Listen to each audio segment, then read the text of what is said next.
Your brain is organized to reflect everything you know in your life. Your brain is a record of the past. It's an artifact of everything you've learned and experienced at this moment.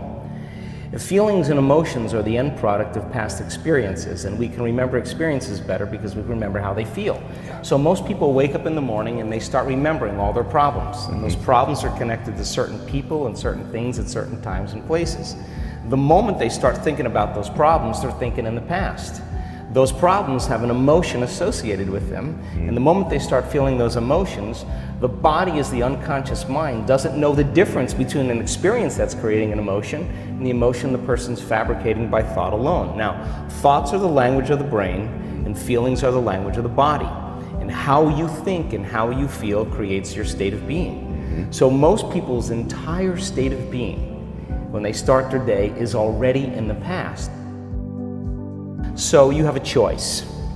The choice is you're either defined by a vision of the future or you're defined by the memories of the past.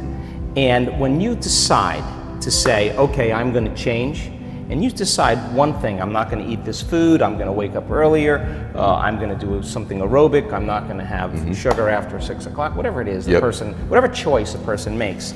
The moment you make a choice to do something differently, and the hardest part about change is not making the same choices you did the day before, get ready, because it's going to feel uncomfortable. It's going to feel unfamiliar. There's going to be some uncertainty and unpredictability, and that's the moment the game is on. Yes. So then most people, their body has been conditioned emotionally to be the mind.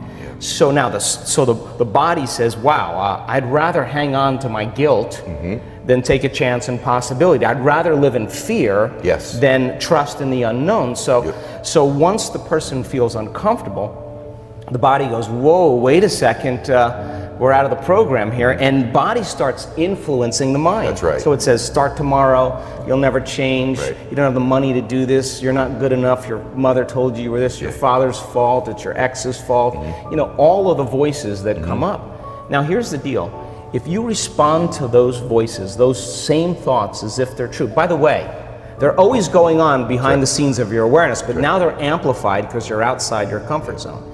You believe in that thought's going to lead to the same choice, which is going to lead to the same behavior, which is going to create the same experience and produce the same emotion, and the person's going to say, this feels right. No, that feels familiar. Going from the old self to the new self is a neurological, it's a biological, it's a chemical, it's a hormonal, it's a genetic death of the old self.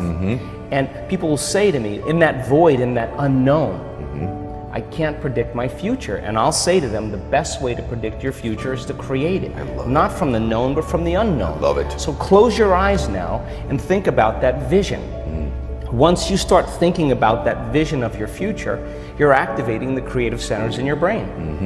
And naturally, you begin to think about putting yourself in the scene. Yes. And the act of doing that, when you're truly passionate and truly present, the moment you're defined by that vision, when the thought in your mind becomes the experience, you begin to feel the emotion of the event before it's made manifest. Now, you're giving your body a sampling, a taste of the future. And now, if a thought and a feeling create a new state of being, you're combining a clear intention with an elevated emotion, and now you're beginning to change your biology, and you're seeing a whole new landscape that you could never see before because you're no longer viewing your future through the lens of the past. I love this. Now, this requires then something really specific, because most people will wait for their wealth to feel abundance. They'll wait for their success to feel empowered. They'll wait for their new relationship to feel loved. They'll get all these things when. Yes. So think about that. The absence of getting those things causes people to live in lack their entire life. That's right.